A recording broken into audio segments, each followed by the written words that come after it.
Bonjour, bonjour la famille, bonjour les frères et sœurs de l'Assemblée baptiste Yakar Youssah de Saint-Louis.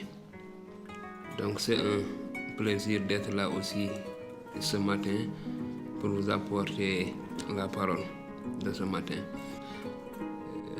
mbokk yi am na mbég ak kontaante ñëw fii tey suba indi leen kàddu gi di leen nuyu bu baax a baax si turu borom bi Yeesu di xool si lu ngeen def di leen wax ni namm nañ leen bu baax a baax. Donc ce que j'aimerais partager avec vous ce matin, ou vous exhorter, nous exhorter en tout cas sur la parole de notre Seigneur, mais précisément et particulièrement j'aimerais insister sur le fait que nous devons veiller les uns sur les autres. Nous sommes gardiens de nos frères et sœurs. Donc c'est important, la correction spirituelle, je veux dire, corriger les frères et sœurs spirituellement. Quand nous nous rappelons dans la Genèse, dans Genèse 4, lorsque Caïn a tué son frère Abel, kon bu ñu fàttali ko ci Genèse ci njëlbeen ga bi Caïn faatee rakkam Abel, bi ko yàlla seetsee dafa ñu ko ana sa rakk, lan la Caïn tontu yàlla suñu borom, dafa ñu ko ndax man maay gardien wu sama rakk, ndax man maay sàmmam, ndax man maa ko war a sàmm. Donc lorsque Dieu a posé la question à Caïn, où est ton frère, la réponse de Caïn était: suis-je le gardien de mon frère? C'était ça la réponse de Caïn à l'époque. Mais pour vous, quelle est ta réponse par rapport à ce point? Si on te posait cette question, quelle sera ta réponse? Dans le contexte de l'Église aujourd'hui, la réponse à cette question serait: tu es bien le gardien de ton frère. Kon tontu bi tey jii si mbooloom Christ bi mooy waaw, lu wér la, yow yaay sàmm sa mbokk bu góor wala bu jigéen. Tu es bien le gardien de ton frère, tu dois prendre soin de ton frère, de ta sœur. C'est ce que en tout cas le Seigneur nous enseigne, c'est ce que le Seigneur nous demande de faire. Loolu la ñu kàddu yàlla sant, loolu la ñu kàddu yàlla itamit di def. Tu n'as pas le droit d'être indifférent concernant ce qui lui arrive, ce qui arrive à ton frère ou à ta sœur. Tu as le droit de l'aider s'il se trouve en danger. Kon mënuloo wax, amuloo sañ-sañu wax rek ni sama yoon nekkul ci li xew ci dundu ñeneen nit ñi nga xamante ni ñoo bokk yaramu Christ bi, yaramu borom bi. C'est important quand dans la Bible on voit que l'exemple qui est pris pour la communauté, pour l'assemblée, pour l'église, c'est le corps de Christ. Donc chaque membre est indispensable au corps et chaque membre doit veiller sur l'autre membre. Si j'ai besoin d'aller quelque part, mes pieds seront obligés de m'y amener. Donc c'est important. Kon cër bu nekk ci yaram bi dafa am solo ci yaram bi yëpp. Kon amul benn cër bu war a mën a bañal beneen cër ci yaram bi. ñëpp dañoo war a nekk en harmonie, ñëpp dañoo war a déggoo, cër yëpp ci yaram dañoo war a déggoo ngir yaram bi mën a dund. Te misaal boobu la ñu joxe ci kàddu yàlla kayante ni mbooloo mi jàngu bi ñoom ñooy yaramu borom bi. Donc c'est très important. Tu as le droit donc d'aider ton frère s'il se trouve en danger. Voilà ce que Hébreu dit, lii la ci Hébreu wax: veillons les uns sur les autres, exhortons-nous les uns les autres. Kon lii la Hébreu wax, mu ni nañu xool ñenn ñi, nañu toppatoo, nañu ñaaxante, nañu toppatoo wante, na ku nekk toppatoo sa moroom ci borom bi. C'est très important, c'est très important à savoir que nous devons, c'est ce que le Seigneur en tout cas nous demande aujourd'hui en tant qu'assemblée, en tant qu'église, de veiller les uns sur les autres. Kon ñu mën a ku nekk sàmm sa moroom. Looloo ci Hébreux chapitre 10 au verset 24, il dit: veillons les uns sur les autres pour nous exciter à la charité et aux bonnes œuvres. N'abandonnons pas notre assemblée comme c'est le coutume de quelques-uns, mais exhortons-nous réciproquement, et cela d'autant plus que vous voyez s'approcher le jour. Donc c'est important. Li ma bëgg fi ma gën a bëgg taxaw ci verset 24, veillons les uns sur les autres. Nañu xool ñeneen ñi ku nekk toppatoo sa moroom pour nous exciter à la charité et aux bonnes œuvres, ngir xiirtal ñu ci mbëggeel ak ci ay jëf yu baax. Donc ça c'est très important de veiller sur ça pour xiirtal ñu, pour nous exciter à la charité et aux bonnes œuvres. C'est-à-dire que si nous ne faisons pas la charité, si nous n'avons pas la charité, si nous ne faisons pas les bonnes œuvres, si ton frère ne fait pas la charité, n'est pas dans la charité, ne fait pas des bonnes œuvres, ne vit pas une vie qui glorifie le Seigneur, c'est ton droit, c'est ton devoir de le reprendre, c'est-à-dire spirituellement, la correction spirituelle. Kon sa wareef la, ndaxte dafa wax ni nañu xool nañu sàmmonte te taxawonte ngir di xiirtalante ci mbëggeel ak ci def lu baax. Kon soo gisee sa mbokk ci jàngu bi sa benn cër, parce que noonu laa ko mën a waxee, sa benn cër ci sa yaram su fekkee ne yow yaa ngi jàpp ni yaa ngi bokk ci jàngu bi, si tu te considères comme étant membre du corps de Christ, donc si tu vois une de tes membres, boo gisee benn ci sa cër ci yaram bi nga xam ne ci nga bokk, maanaam muy def lu dëppoowut ak li mu war a def, donc sa warugar la, sa wareef la nga delloo si ko. Donc c'est très important de savoir que là, au contraire de Caïn, nous devons veiller les uns sur les autres, nous devons veiller sur nos frères et sœurs, et nous devons les reprendre spirituellement avec amour. Dañ leen war a delloo si mbëggeel si xelum yàlla, waaye dañ leen war a delloo si itamit si mbëggeel. Les membres de l'Église ont besoin les uns des autres, tout comme les membres d'un corps humain ne peuvent pas vivre s'ils sont séparés du corps. Kon maanaam waa mbooloo mi, waa jàngu bi dañoo soxla kenn ku nekk da nga soxla sa morom ngir mën a am njëriñ, ngir mën a dund. Maanaam su fekkee dafa mel na cëru yaram bi, parce que il faut qu'on sache que aussi l'exemple qui est donné dans la parole de Dieu, c'est que nous sommes les membres du corps du Christ. Nous ne pouvons pas enlever cela. Donc aucun membre ne peut se détacher du corps et continuer à vivre. C'est impossible. Benn cër mënul génn ci yaram bi pare continuer dund, ndaxte lan la misaal bi ñuy borom bi jox ma que ñun ñooy cër ci yaramu borom bi, yéer su borom mooy yaram bi, ñun ñooy cër yi. Donc benn cër maanaam mënuñu ko dagg mu génn ci yaram bi pare continuer dund, mënul nekk. Cër bu dagg ci yaram bi dafay dee. Moo tax tamit Hébreu Paul waxoon ci Hébreu kanante ni, wala ki bind Hébreu wax kanante ni, nañu xiirtalante ci loolu, te ñuy xiirtalante itamit suñu des ci suñu mbooloo yi, ñu nekkandoo ci bërëb, ñu mbooloo, ñu continuer di tase ci suñu ay mbooloo. Dafa am solo ndaxte benn cër mënul dem bàyyi beneen bi. Donc les membres ont besoin les uns des autres comme les membres du corps, comme nous pouvons bien le voir. L'apôtre Paul dit que Dieu a fait le corps humain et l'Église de telle manière que les membres aient également soin les uns des autres. Kon yàlla dafa def yaram bi, yaram ni nga xamante ni mu defee yaram mooy cër bu nekk da nga soxla sa morom. Cër bu nekk benn cër mënul dem te àndul ak beneen bi. Noonu itamit la jàngu bi mel. C'est comme ça, ainsi en est-il de l'Église. Tous les membres sont interdépendants.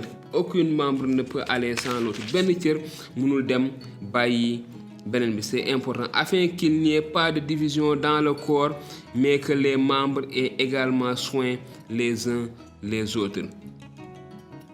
Donc c'est important. Tant que verset 24 de 1 Corinthiens chapitre 12, je lis verset 24 dit, tandis que ceux qui sont honnêtes n'ont pas besoin. Dieu a disposé le corps de manière à donner plus d'honneur à ceux qui en manquaient.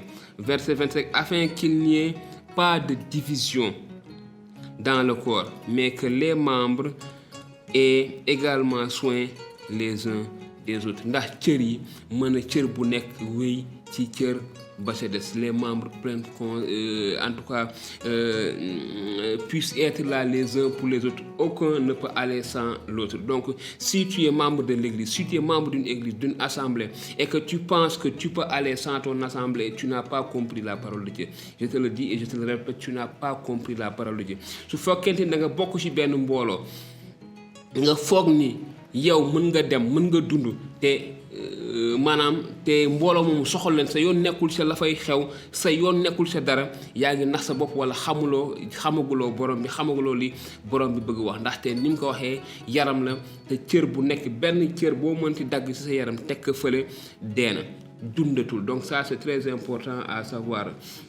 Donc pour nous en tant tout cas disciples, de savoir que c'est notre rôle et c'est notre devoir de veiller les uns sur les autres. L'aide spirituelle est suivie de surveillance bienveillante.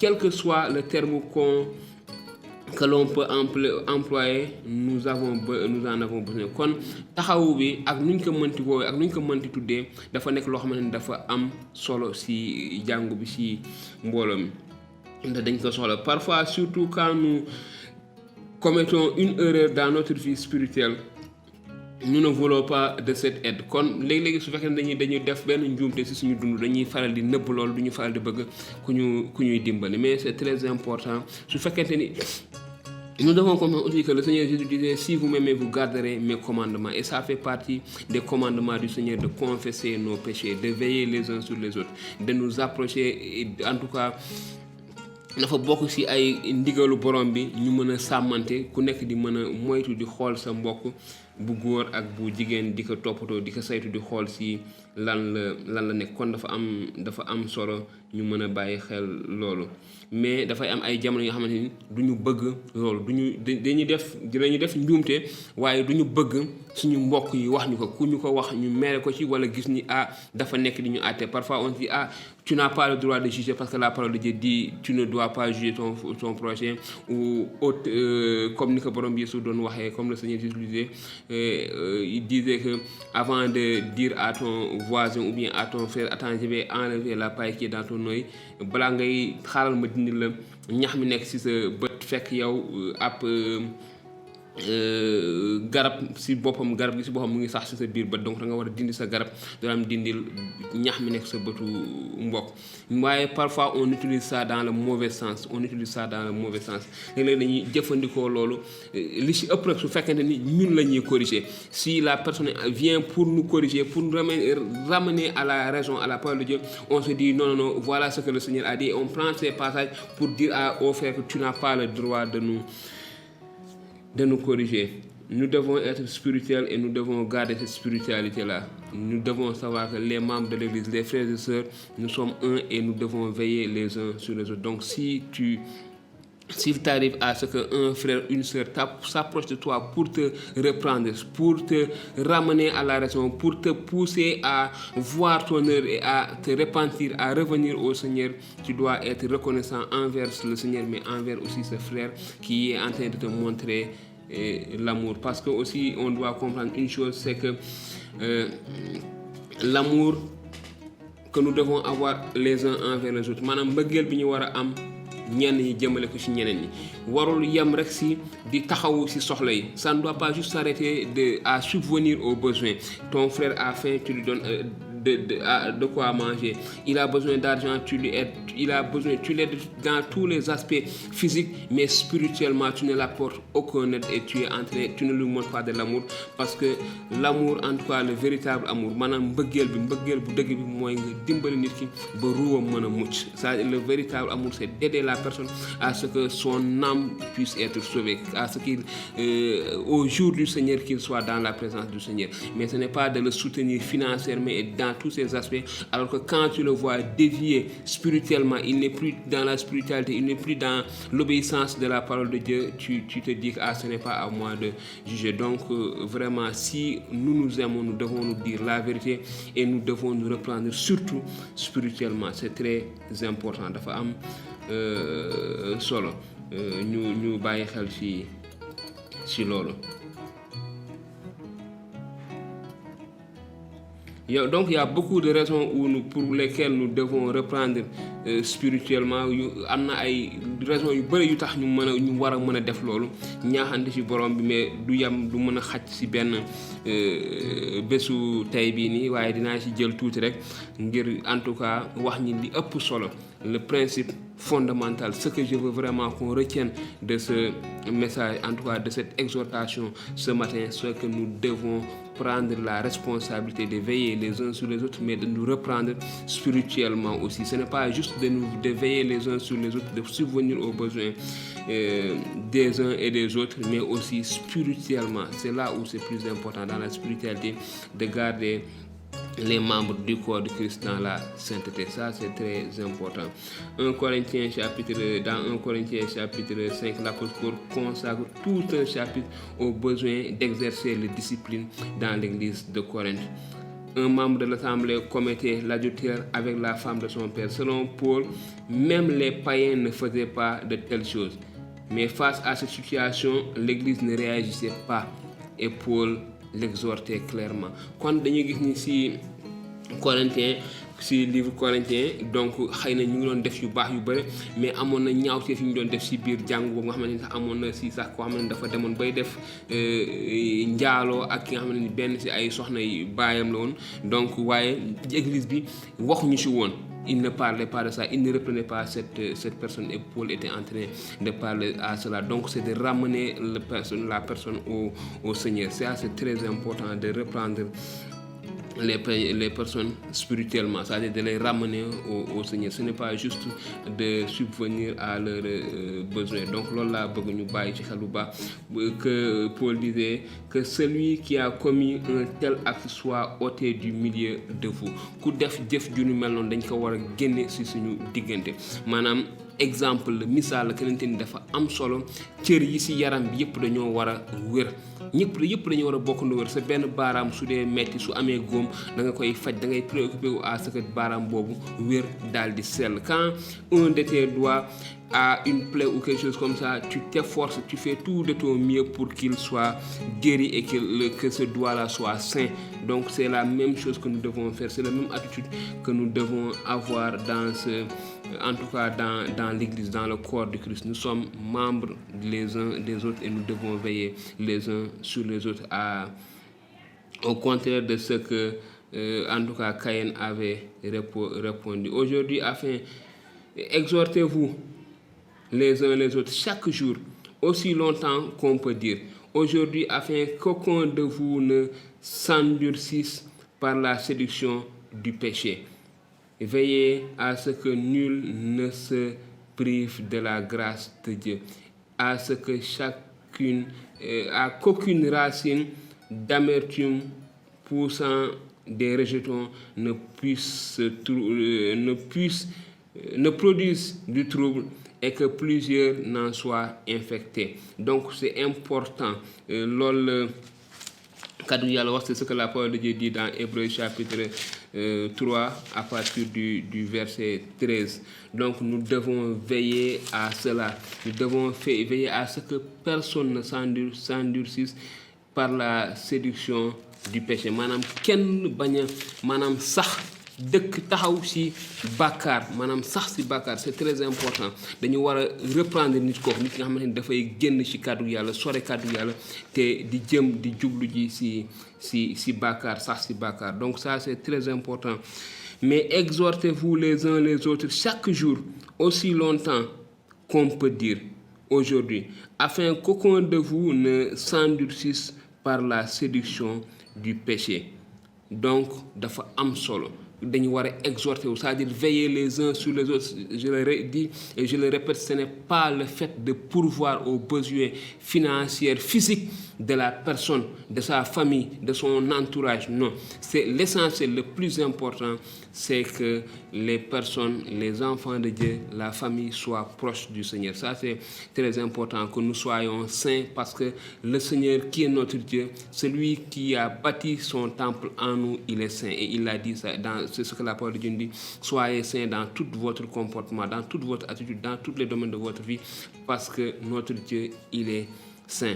Et ce Dieu-là, nous sommes membres du corps du Christ. Les membres du corps du Christ doivent être saints, ne doivent pas rester dans le péché. Donc si nous péchons, si nous arrive de pécher, nous devons en parler, nous devons en discuter avec nos frères, nous devons nous laisser reprendre, corriger spirituellement avec amour par nos frères, nos bien-aimés dans le Seigneur. kon suñu bàkkaare suñu daanoo dañu war a bàyyi suñu mbokk yi ñi nga xam ne suñu si borom bi lañ buñ ñu gisee ni ñu ngi jàdd ñu mën ñu delloo si waat si kàddu borom bi, veiller les uns sur les autres, se visiter maanaam ñuy mën a dem di seetante xool lu si lan la ñu nekk, parce que mënuma sàmm nit ki, mënuma bàyyi xel si moom te du ma dem ci këram, du ma ko woo téléphone. Donc ce n'est pas possible. Nous devons veiller les uns sur les autres. En tout cas, c'est ce que la parole du Seigneur nous demande de faire, et c'est ce que je voudrais vraiment vous exhorter chacun de nous à veiller sur cela, mais surtout pour moi dans le sens spirituel, qu'on puisse vraiment nous aider tous ensemble à grandir dans le Seigneur, dans la connaissance et dans la mise en pratique de la parole du Seigneur, afin que nous ne demeurons pas, nous ne soyons pas séduits et nous ne nous installons pas sur le péché, parce que c'est ce que le diable veut nous faire faire. loolu la ñu seytaane bëgg defloo, maanaam ñu taxaw ñu samp ci bàkkaar, waaye waruñu nangu lool, ndaxte yool lañu si loolu la ñu yàlla génnee, si loolu la ñu yàlla jëlee indi ñu si boppam, moom nga xam ne dafa sell te woo ñu suñu dund bu sell, ñu jàppalante, ñu taxawante, contraire maanaam lu wuutee luumaloo ak li nga xam ne moom la Kayen waxoon bi ko yàlla ni ana sa rak, mu ni ko ndax man maa ko war a sàmm, waaye fii loolu la ñu yàlla wax ñun ñoo war a sàmm suñu ay rakk yu góor ak yu jigéen, ku nekk sàmm sa morom, taxawu sa morom. kon dafay doon yoon ñuy nemmekonte di seetante, xëy na jamono ñii du lu yomb, waaye bu jamono ju weesoo war nañu mën a gën a dëgëral lool, di seetante, di woowante téléphone, di nemmekonte, di waxtaanante, parce que si biir waxtaan yi nga mën a xamee ndax dëgg-dëgg si biir waxtaan la nit ki mën a confesser wax li mu def, te si biir la mu def nga mën a xamee ne def na loo xam ne dëppoo ak li yàlla bëggoon, te foofu nga ko mën a reprendre. Donc c'est important de passer du temps parfois ensemble, d'aller visiter un frère, une sœur, discuter avec lui, parce que c'est dans ces discussions-là qu'on peut échanger et voir que le frère ou la sœur en question a dévié, a fait quelque chose qu'il ne devait pas faire, et c'est là où spirituellement et dans l'amour on peut le reprendre et le ramener, et en tout cas à revenir dans la sainteté à laquelle le Seigneur l'appelle. En tout cas, je bénis le Seigneur, je vous remercie pour en tout cas votre fidélité et votre amour envers le Seigneur. Restez ferme au Seigneur, accrochez-vous à la parole de Dieu. Sachez que nous sommes membres du corps de Christ, et que chaque membre, aucun des membres ne peut vivre sans l'autre. En tout cas, c'est ce que j'aimerais vraiment partager avec vous ce matin. Que le Seigneur vous bénisse et à très bientôt.